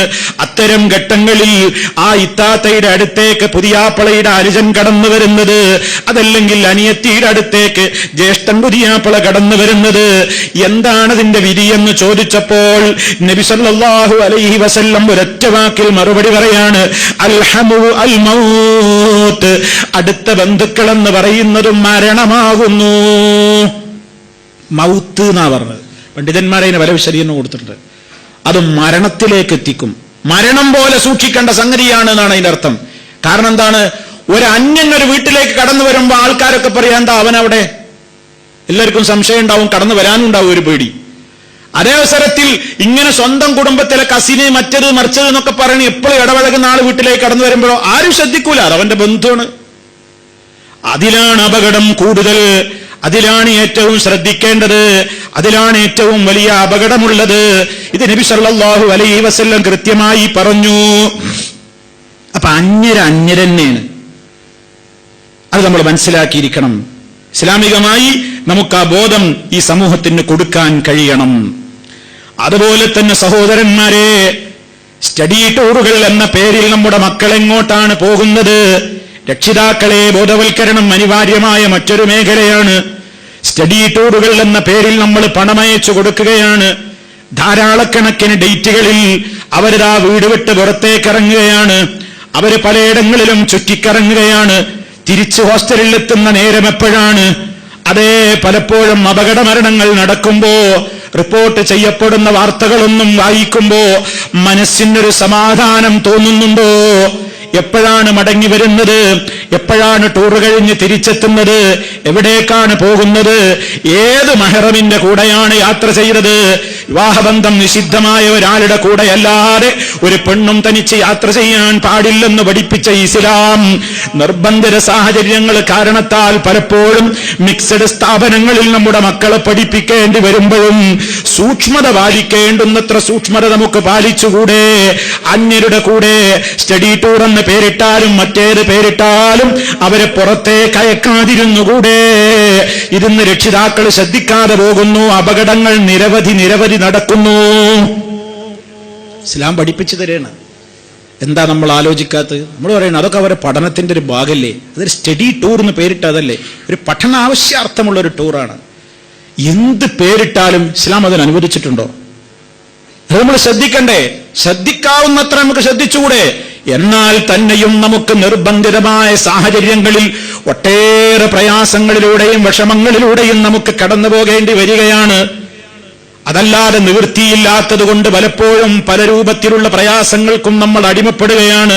എന്നാൽ നമ്മളൊന്ന് മനസ്സുവെച്ചാൽ, നമ്മളൊന്ന് ശ്രദ്ധിച്ചാൽ, നമുക്ക് നിയന്ത്രിക്കാവുന്ന മേഖലകളിൽ പോലും കയറൂരി വിടുന്ന ഈ സ്വഭാവം നമ്മെ എവിടേക്കാണ് എത്തിച്ചു തീർക്കുക? അതുകൊണ്ട് വളരെ ഗൗരവത്തോടെ നമ്മൾ മനസ്സിലാക്കണം. ബോധവൽക്കരണം അനിവാര്യമാണ്, നിയന്ത്രണം അനിവാര്യമാണ്. നമ്മൾ കൊടുക്കണം, ആ നിയന്ത്രണം പാലിക്കണം. നമ്മുടെ വീടുകളിൽ വളരുന്ന മക്കൾക്ക് ദിക്ർ ദുആകൾ നമ്മൾ പരിശീലിപ്പിക്കണം. അതേ ഒരു മനുഷ്യന്റെ മനസ്സിന് ശാന്തി പകരുന്നത് അല്ലാഹുവിനെ കുറിച്ചുള്ള ഓർമ്മയാണ്. അവന് ശൈത്താൻ ഏറ്റവും കൂടുതൽ വേട്ടയാടാതിരിക്കാൻ ഞാൻ കഴിഞ്ഞ ക്ലാസ്സിൽ സൂചിപ്പിച്ചില്ലേ, അല്ലാഹുവിനെ കുറിച്ചുള്ള ഓർമ്മയും ദിക്റുമാണ് ഒരു മനുഷ്യന്റെ മനസ്സിൽ വല്ലാത്ത സ്വാധീനമുണ്ടാക്കുന്നത്. അതുകൊണ്ടല്ലേ നബി സല്ലല്ലാഹു അലൈഹി വസല്ലമ വീട്ടിലേക്ക് കയറുമ്പോ ബിസ്മില്ല ചൊല്ലിയാൽ ശൈത്താൻ പുറത്തു നിൽക്കും എന്ന് പറഞ്ഞത് എന്തുകൊണ്ടാണ്? ബിസ്മില്ലയുടെ പവറാണത്. അല്ലാഹുവിനെ ശരിക്കും ഓർക്കുന്ന ആ ഒരു ദിക്ർ കൊണ്ട് ശൈത്താൻ അങ്ങ് ദുർബലനാവുകയാണ്. അവന് കൂടെ പ്രവേശിക്കാൻ സാധിക്കാത്തത്ര അവൻ പുറത്തു നിർത്തപ്പെടുന്നു. ബിസ്മില്ലാ, അതിന്റെ ഒരു മഹത്വമാണത്. അങ്ങനെ ജീവിതത്തിന്റെ ഏതെല്ലാം മേഖലകളിൽ അദ്കാറു സ്വബാഹ് പ്രഭാതത്തിലെ ദിക്റുകൾ എന്ന പേരിൽ, അദ്കാറുൽ മസാഅ് പ്രദോഷത്തിലെ ദിക്റുകൾ എന്ന പേരിൽ ഉണരുമ്പോഴും ഉറങ്ങാൻ പോകുന്ന നേരത്തും അങ്ങനെ ജീവിതത്തിന്റെ ഏതെല്ലാം രംഗങ്ങളിൽ അല്ലാഹുവിനെ ഓർക്കേണ്ട നിലക്ക് ഓർക്കാനുണ്ടോ അത് മുഴുവനും നമ്മുടെ മക്കളെ ബോധവൽക്കരിക്കണം. ഇടക്കിടക്ക് പരിശോധിച്ചുകൊണ്ടിരിക്കണം. മീ ബാപ്പി മോനെ എന്താണ് ആ രാവിലെ എഴുന്നേൽക്കുമ്പോഴുള്ള പ്രാർത്ഥന എന്ന് പറഞ്ഞ് അതിങ്ങനെ കുട്ടികൾക്ക് പടിയോളം എന്ന് ചോദിക്കുന്നേ. നമ്മൾ മരിച്ചു കഴിഞ്ഞാൽ നമ്മൾ ആലോചിക്കണം. ഇപ്പൊ നമ്മൾ നമ്മുടെ മക്കളോട് നമ്മുടെ മരണത്തെക്കുറിച്ച് പറയാൻ നമുക്ക് പേടിയാണ്, മനസ്സിൽ വന്നാലും നമുക്ക് പേടിയാണ്. വേണ്ട, ഇപ്പൊ എന്റെ മക്കളോട് ഉപ്പാടെ മരണം എന്ന് പറയുമ്പോ എനിക്ക് പേടിയാണ്. പക്ഷേ പേടിച്ചിട്ടെന്താ കാര്യം? നമ്മളിത് പറയാതിരുന്നിട്ട് കാര്യമുണ്ടോ? മക്കളോട് എപ്പോഴെങ്കിലും നല്ല മൂഡിലിരിക്കുന്ന നേരത്ത് ചോദിക്കണം, മോനെ മോളെ, ഈ ബാപ്പയെങ്ങാനും ഇന്ന് മരിച്ചാൽ, ഉപ്പയെങ്ങാനും ഇന്ന് മരിച്ചാൽ, ഉമ്മയെങ്ങാനും ഇന്ന് മരിച്ചാൽ, മക്കളുടെ സ്ഥാനത്ത് നിന്നുകൊണ്ട് നിങ്ങൾക്ക് ഈ ഉപ്പാക്കും ഉമ്മാക്കും വേണ്ടി എന്ത് കൈകാര്യം ചെയ്യാൻ അറിവുണ്ട്? ആ നിയന്ത്രണം നിങ്ങൾക്ക് ഏറ്റെടുക്കാൻ കഴിയുമോ? നിസ്കരിക്കാൻ അറിയുമോ? ജനാസ കുളിപ്പിക്കുന്നിടത്ത് പങ്കെടുക്കാൻ കഴിയുമോ? ഖബറിന്റെ സമീപത്ത് വേണ്ടി വന്നാൽ ഉപ്പയുടെ ജനാസയും വഹിച്ചെന്ന് ഖബറിലേക്ക് ഇറങ്ങാൻ ധൈര്യമുണ്ടോ? ഉമ്മമാരെ ചോദിക്കണം പെൺമക്കളോട്, ഉമ്മ മരിച്ചാൽ മറ്റുള്ളവരെ കുളിപ്പിക്കുമ്പോ ഒരു സഹായിയായിട്ടെങ്കിലും എന്റെ മോൾക്കൊന്ന് കയറാൻ ധൈര്യമുണ്ടാകുമോ? നിസ്കരിക്കാൻ അറിവുണ്ടാകുമോ? ആരാണ് പിന്നെ അവരെയൊക്കെ ഇത് പഠിപ്പിക്കുക? നമ്മൾ പേടിച്ചിട്ട് മരണത്തെക്കുറിച്ച് ചർച്ച ചെയ്യാതെ വിട്ടിട്ടൊന്നും കാര്യമില്ല. അതുകൊണ്ട് മക്കളോട് പഠിപ്പിക്കണം. മക്കളെ, മയ്യത്ത് നിസ്കരിക്കാൻ അറിയണം. അതിന്റെ ദുആ ഇടയ്ക്കിടയ്ക്ക് ഉമ്മയും ഉപ്പയും ചെക്ക് ചെയ്യണം. മോനെ, നീ ആ മയ്യത്ത് നിസ്കാരത്തിലെ ദുആയെന്ന് പറഞ്ഞേ, മയ്യത്ത് നിസ്കാരത്തിന്റെ രൂപമെന്ന് പറഞ്ഞേ. എന്തിനാണ് മോന് ചോദിക്കുമ്പോ ധൈര്യമായി പറഞ്ഞു കൊടുക്കണം. ഈ ഉമ്മയാവട്ടെ ഉപ്പയാവട്ടെ ഇന്നങ്ങ് മരണപ്പെട്ടാൽ അതേ ഇവിടെ വെച്ച് കുളിപ്പിച്ച് നമ്മുടെ പെട്ടിയിലാക്കി നാട്ടിലേക്കോ അതല്ലെങ്കിൽ ഇവിടെ ഖബർസ്ഥാനിലോ അങ്ങ് മറമാടിയാൽ പോരാ. എന്റെ പൊന്നുമക്കളെ, നിങ്ങൾക്കൊന്ന് നിസ്കരിക്കാൻ അറിയണം. എന്നറിയാമോ?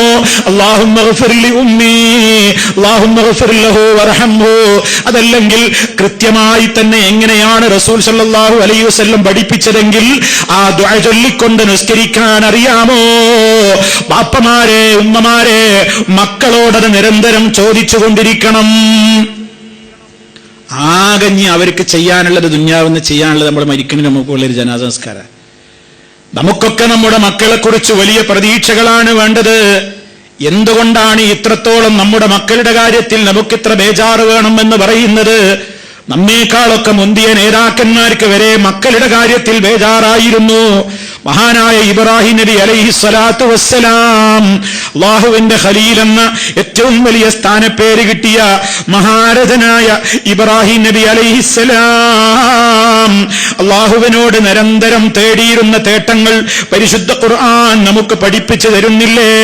വഇദ് ഖാല ഇബ്രാഹിം റബ്ബി ജഅൽ ഹാദൽ ബലദ ആമിനാ വജ്നുബ്നി വബനിയ അൻ അബ്ദൽ അസ്നാം.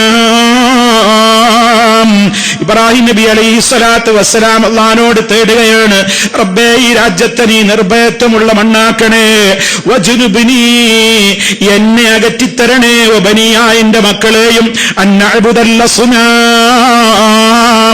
വിഗ്രഹങ്ങളെ ആരാധിക്കുന്നതിൽ നിന്ന്. ശിർക്കിനെതിരെ പോരാടിയിട്ട് തീക്കുണ്ടം ഏറ്റുവാങ്ങേണ്ടി വന്ന മഹാരഥനായ ഒരു നബി, തൗഹീദിന് വേണ്ടി പോരടിച്ചിട്ട് തീക്കുണ്ടത്തിൽ വരെ എറിയപ്പെട്ട എന്റെ മക്കളൊന്നും തൗഹീദിൽ നിന്ന് തെറ്റൂല എന്ന ആശ്വാസമൊന്നും ഇബ്രാഹിം നബി അലൈഹിസ്സലാമിന് പോലും ഉണ്ടായില്ല. അള്ളാഹുവോട് പറയണം, അല്ലാഹ് ഞാനും എന്റെ മക്കളും ശിർക്ക് ചെയ്യരുതേ, ഞാനും എന്റെ മക്കളും ശിർക്ക് ചെയ്യുന്നതിൽ നിന്ന് നീ അകറ്റണം, നിന്റെ കാവലുണ്ടാകണം.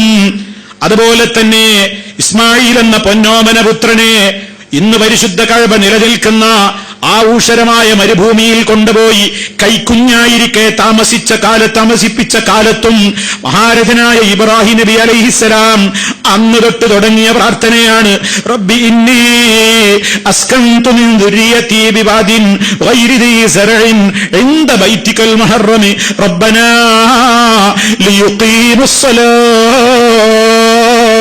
എന്റെ സന്താനങ്ങളിൽ നിന്നിതാ ഒരാളെ ഞാനിവിടെ പാർപ്പിച്ചു പോകുന്നു റബ്ബേ, നിന്റെ പരിപാവനമായ വീടിന്റെ സമീപത്ത് കഅബയിൽ നിന്ന് സ്ഥിതി ചെയ്യുന്ന പ്രദേശത്ത് ഒന്നുമില്ലാത്ത അസ്ഥിവാരം പോലും ഒന്നുമില്ലാത്ത അള്ളാഹുവിന്റെ നിർദ്ദേശപ്രകാരം ഇന്ന് കഅബ ഉയർന്നു വന്ന മണ്ണിലാണ് ഇസ്മായിലിനെ കൊണ്ടുപോയി ആക്കാൻ വേണ്ടി ഇബ്രാഹിം നബിയോട് അള്ളാഹു കൽപ്പിച്ചത്.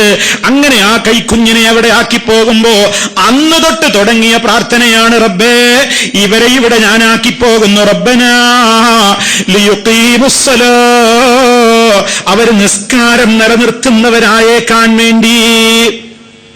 അതും പറഞ്ഞിട്ട് നിർത്തിയിട്ടില്ല പ്രാർത്ഥന, പിന്നെയും പ്രാർത്ഥിച്ചിട്ടുണ്ട്. തൗഹീദിന്റെ കാര്യം പറഞ്ഞു. ഏറ്റവും പരമപ്രധാനമായി കർമ്മരംഗത്ത് നിലനിർത്തേണ്ടതാണ് നിസ്കാരം. റബ്ബി ജഅൽനീ മുഖീമസ്സലാഹ് വമിൻ ദുർരിയതീ റബ്ബനാ വതഖബ്ബൽ ദുആ.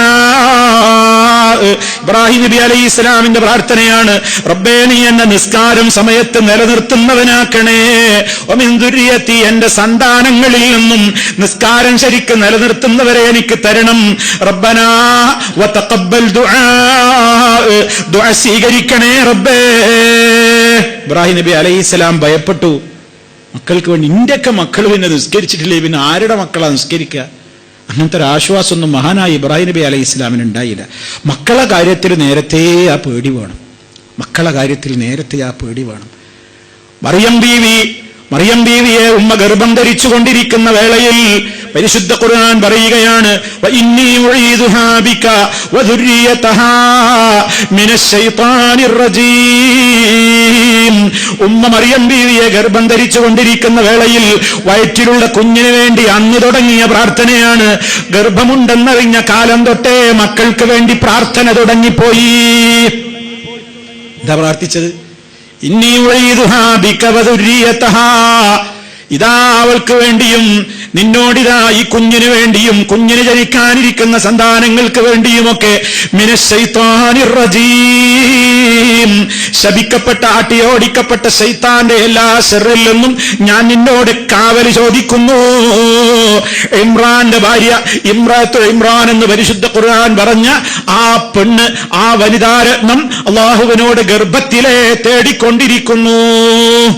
തന്റെ കുഞ്ഞിനെ ഗർഭം ധരിച്ചുകൊണ്ടിരിക്കുന്ന വേളയിലേ മക്കൾക്ക് വേണ്ടിയുള്ള ദുആ തുടങ്ങി. നമ്മൾ ഇന്ന് വരെ പ്രാർത്ഥിച്ചോ? എത്ര കാലമായി നമുക്കൊക്കെ മക്കളുണ്ടായിട്ട്? എന്റെ മോനെ ശൈത്താനിൽ നിന്ന് രക്ഷിക്കണേ അല്ലാ എന്ന് പറഞ്ഞു, പ്രാർത്ഥിച്ചോ? ഇതിനു വേണ്ട സംവിധാനങ്ങൾ ചെയ്തോ? ഇതിനുവേണ്ട സംവിധാനം ചെയ്തോ? ശൈത്താന് വെറുപ്പുള്ളതൊക്കെ നമ്മൾ ചെയ്തു കൊടുത്തില്ലേ? ശൈത്താനെ സന്തോഷിപ്പിക്കുന്നതൊക്കെ ചെയ്തു കൊടുത്തില്ലേ?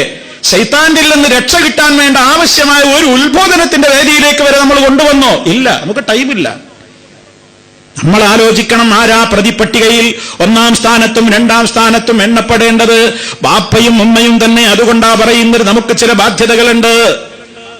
മഹാനായ ഇബ്രാഹിം നബി അലൈഹിസ്സലാത്തു വസ്സലാം ജീവിതത്തിന്റെ ഏതെങ്കിലും ഒരു ഘട്ടത്തിലല്ല, മരിക്കാൻ പോകുന്ന നേരത്തും ഇബ്രാഹിം നബിയും യാക്കൂബ് നബി അലൈഹിസ്സലാമും എന്തുകൊണ്ടാ വസിയത്ത് കൊടുക്കുന്നതെന്ന് ഖുർആൻ പറയുന്നത് കേട്ടോ. വവസ്സാ ബിഹാ ഇബ്രാഹിം ബനീഹി വയാക്കൂബ് യാ ബനിയ ഇന്നല്ലാഹ അസ്തഫാ ലകുമുദ്ദീന ഫലാ തമൂതുന്ന ഇല്ലാ വഅൻതും മുസ്ലിമൂൻ. ഇബ്രാഹിം നബി അലൈഹിസ്സലാം യാക്കൂബ് നബി അലൈഹിസ്സലാമും അതേ മക്കളോട് പറയുകയാണ്, എന്റെ മക്കളെ, എന്റെ പൊന്നുമക്കളെ, ഇന്നല്ലാഹു അസ്തഫാ ലകുമുദ്ദീന, അല്ലാഹു നിങ്ങൾക്ക് ഇസ്ലാം ദീനിനെ തൃപ്തിപ്പെട്ട് തെരഞ്ഞെടുത്ത് തന്നിരിക്കുകയാണ്. ആ ദീനായിരിക്കണം നിങ്ങളുടെ ആദർശം, ആ ദീനായിരിക്കണം നിങ്ങളുടെ സ്വഭാവങ്ങൾ. ഫലാ തമൂതുന്ന, ആകയാൽ എന്റെ പൊന്നുമക്കളെ നിങ്ങൾ മരിക്കാൻ ഇടവരരുത്. ഇല്ലാ വഅൻതും മുസ്ലിമൂൻ, മുസ്ലിമീങ്ങളായ നിലയിലല്ലാതെ എന്റെ പൊന്നുമക്കൾ മരിച്ചു പോകല്ല. ആരാ പറയുന്നത്? ഇബ്രാഹിം നബിയും യാക്കൂബ് നബിയും. ഒരു മക്കളെ വിളിച്ചിട്ട് മരിക്കാൻ പോകുന്ന നേരത്തെ നമുക്ക് നമ്മുടെ മക്കളെ വിളിച്ചത് പറയാൻ കഴിയുമോ? ജീവിച്ചിരിക്കുന്ന കാലത്ത് പറഞ്ഞൊരിക്കേ മരിക്കാൻ നേരത്തും അത് പറയാൻ ഓർമ്മ ഉണ്ടാവുള്ളൂ, അല്ലെങ്കിൽ ഒരു ഓർമ്മയുണ്ടാവില്ല. മക്കളെങ്ങനെ കാണും? നമ്മളേക്ക് ഭക്ഷണം കഴിച്ചതാ, ഹോംവർക്ക് ചെയ്തോ, കുളിച്ചോ, എല്ലാം ചെയ്തോ, അത് ചെയ്തോ, ഇത് ചെയ്തോ, നിസ്കരിച്ചോ എന്ന് മാത്രം ചോദിച്ചില്ല. ഇസ്ലാമികമായിട്ട് എന്താ നിന്റെ സ്വഭാവം അത് പരിശോധിച്ചില്ല. ആരുമായിട്ടാ കൂട്ടുകെട്ട് അറിഞ്ഞില്ല നമ്മൾ. എപ്പോഴാ കയറി വന്നത് ചിന്തിച്ചില്ല നമ്മൾ, അന്വേഷിച്ചില്ല. എന്താ അവളുടെ വേഷം, എന്താ അവന്റെ കോലം, അന്വേഷിച്ചില്ല. അന്വേഷിച്ചപ്പോഴേക്ക് മൂത്തുപോയി, കൊടുക്കേണ്ട സമയത്ത് കൊടുത്തില്ല. അന്നൊക്കെ പല എക്സ്ക്യൂസ് പറഞ്ഞിട്ട് നമ്മൾ അവരെ ഉത്ബോധന വേദികളിൽ നിന്നൊക്കെ മാറ്റി നിർത്തി. കുറെ കഴിഞ്ഞിട്ട് കണ്ണു തുറിച്ചപ്പോഴേക്ക് ഇത് വേരുറച്ച് മരം വല്ലാണ്ട് പടർന്നു പോയിട്ടുണ്ട്. ഈ ദുരന്തം വല്ലാത്തൊരു ദുരന്തമാണ്. ആലോചിച്ചു നോക്കണം. മരണത്തിന്റെ നേരത്തും കൊടുക്കുകയാണ് വസിയത്ത് കേട്ടോ.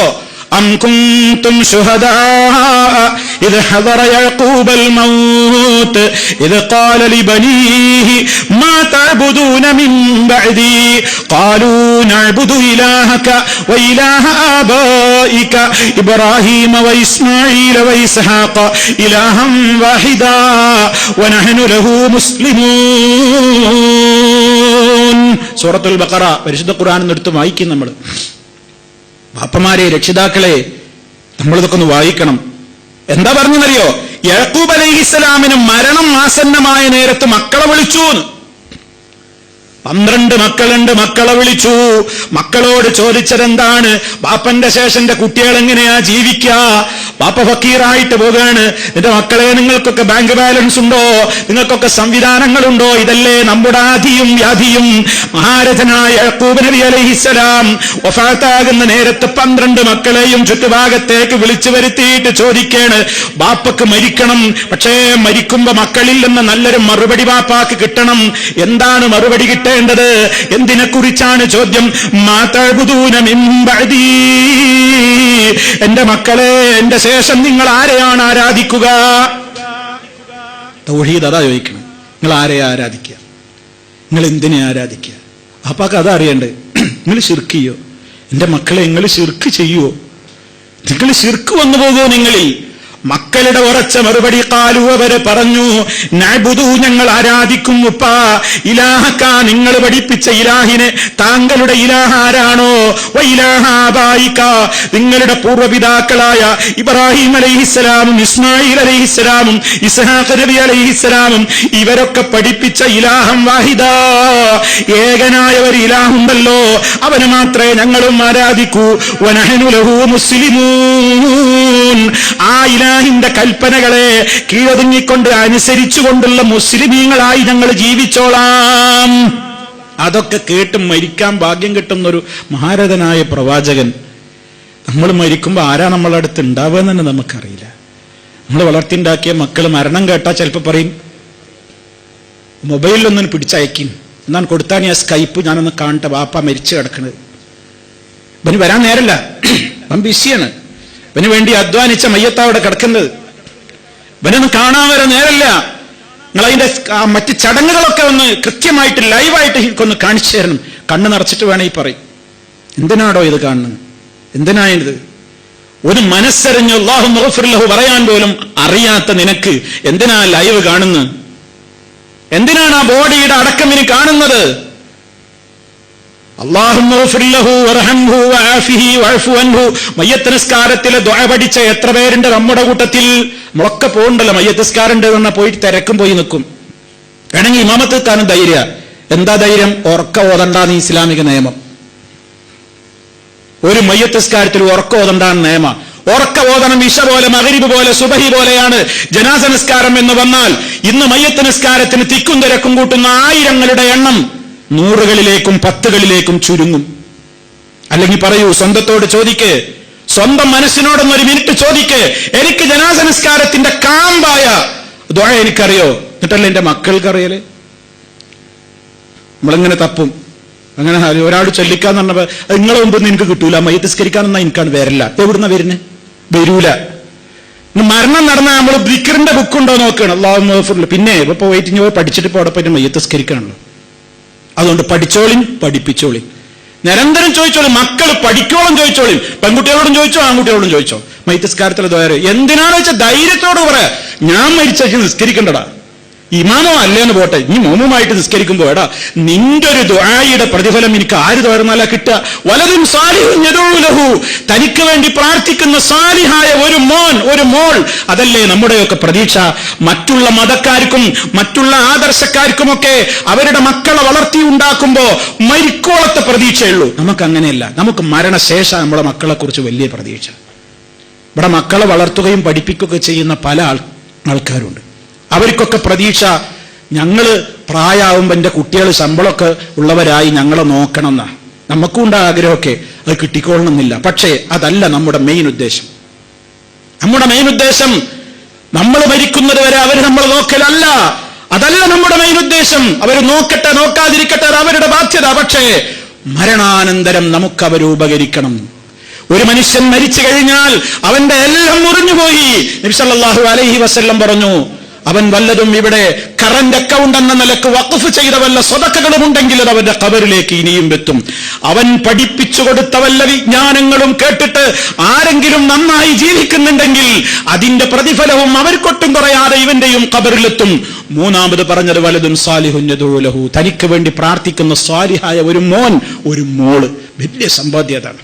ഏറ്റവും വലിയ ബാലൻസ് ആണ് സുഹൃത്തുക്കളെ. ബാങ്ക് ബാലൻസുകളല്ല, കോടിക്കണക്കിന് ബാങ്ക് ബാലൻസുകൾ ഉണ്ടായിരുന്ന ഭരണാധികാരികളൊക്കെ 6 അടി മണ്ണിലേക്ക് താഴ്ത്തപ്പെട്ടത് നമ്മൾ വായിച്ചു. 4000 കോടിയുടെ ഭൂമിയുടെ ആസ്തിയുള്ള, മുന്തിരിത്തോപ്പുകളുള്ള, വലിയ സംവിധാനങ്ങളുള്ള, സ്വർണ്ണക്കട്ടികളും ഉരുപ്പടികളും ഉണ്ടായിരുന്ന തമിഴ്നാടിന്റെ മുഖ്യമന്ത്രി ഒന്നുമില്ലാതെ മണ്ണ് പോയി കിടക്കുന്നു അല്ലേ? ജീവൻ പോകുന്ന നേരത്ത് വെള്ളം കൊടുക്കാൻ വരെ ബന്ധപ്പെട്ടവരുണ്ടായില്ല. ആലോചിച്ചു നോക്ക്. നമുക്കൊക്കെ നമ്മുടെ മക്കളെ കുറിച്ചുള്ള പ്രതീക്ഷ മരണം വരെയല്ല, മരണത്തിന്റെ ശേഷം. അവർക്ക് വേണ്ടി നമ്മളെ ഖബറിന്റെ സമീപത്ത് വന്നിട്ടാവട്ടെ വരാതെയാവട്ടെ, ജീവിതത്തിന്റെ എല്ലാ ഘട്ടങ്ങളിലും എന്റെ വാപ്പക്ക് പുറത്തു കൊടുക്കണേ അല്ലാ, ഉമ്മാക്ക് പുറത്തു കൊടുക്കണേ, റബ്ബി ഗ്ഫിർലി വലിവാലിദയ്യ എന്ന് മനംനൊന്ത് പ്രാർത്ഥിക്കുന്ന ഒരു മകൻ, ഒരു മകൾ, നമ്മുടെ ഏറ്റവും വലിയ സമ്പാദ്യം അതാണ്. അതിന് നമ്മളിവിടെ ദുന്യാവിലെ ഭൗതിക വിദ്യാഭ്യാസം കൊടുത്തിട്ടൊന്നും കാര്യമില്ല. ഭൗതിക വിദ്യാഭ്യാസം എല്ലാം നമ്മൾ കൊടുക്കുന്നതോടൊപ്പം നമ്മൾ മരിച്ചാൽ നമ്മൾ മരിച്ചാൽ ഒരു മൂലയിൽ നിന്ന് ഏങ്ങലടിച്ച് കരയുന്ന മോനെയല്ല നമുക്ക് വേണ്ടത്, മോളെയല്ല നമുക്ക് വേണ്ടത്. നമ്മുടെ ബാക്കിയുള്ള ചടങ്ങുകളിലൊക്കെ ധൈര്യസമേതം പങ്കെടുക്കാൻ അറിവും പക്വതയും തഖ്വയുമുള്ള ഒരു മോനെയും മോളെയും തന്നെയാണ് നമുക്ക് വേണ്ടത്.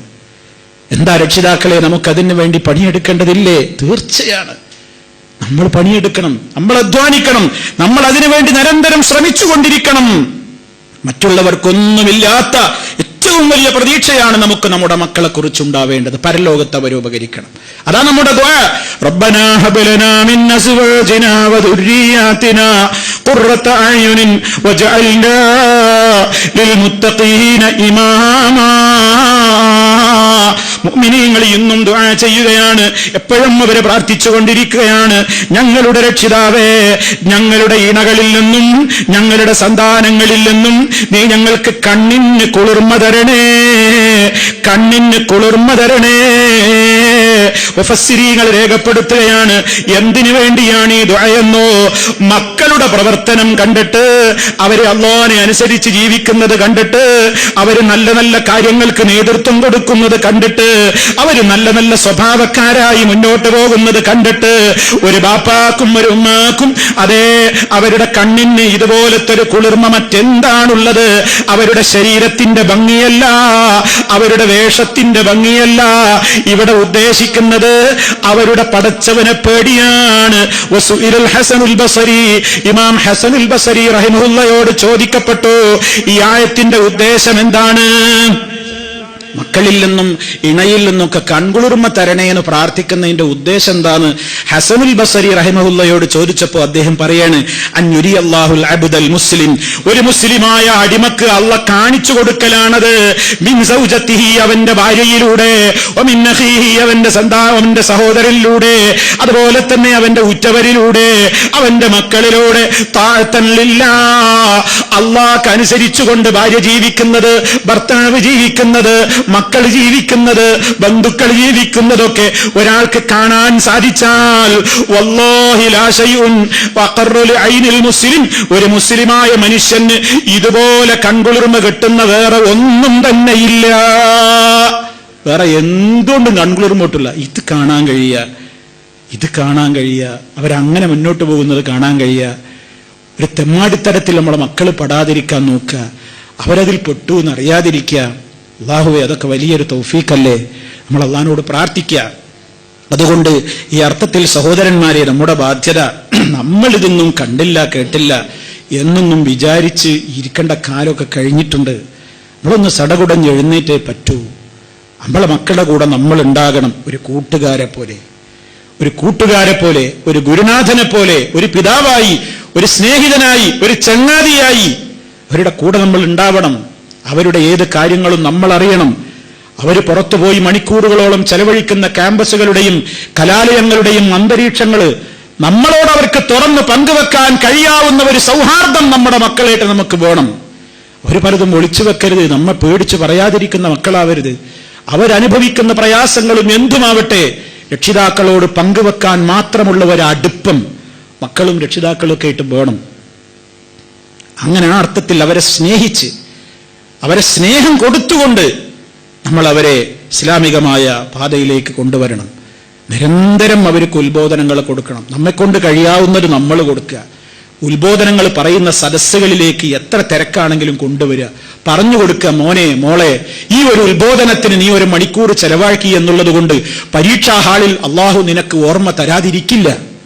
അള്ളാന്റെ ദീന് കേൾക്കാൻ വേണ്ടിയിട്ട് നീ തിരക്കിനിടയിലും നീ ഇങ്ങോട്ട് വന്നാൽ, അള്ളാന്റെ ദീന് കേൾക്കാൻ വന്നാൽ അതിന്റെ ഒരു പ്രത്യേക ബറക്കത്ത് മോനെ നിന്റെ ജീവിതത്തിൽ ഉണ്ടാകും. പരീക്ഷാ ഹാളിൽ നിനക്കിതൊക്കെ പഠിച്ചു, നീ ഒരുപാട് ടൈം ചെലവഴിച്ചു പഠിച്ചു, പരീക്ഷാ ഹാളിൽ എത്തിയപ്പോൾ ഉത്തരമൊക്കെ മറന്നുപോയെങ്കിൽ എന്താ മോനെ ഈ പ്രയോജനം?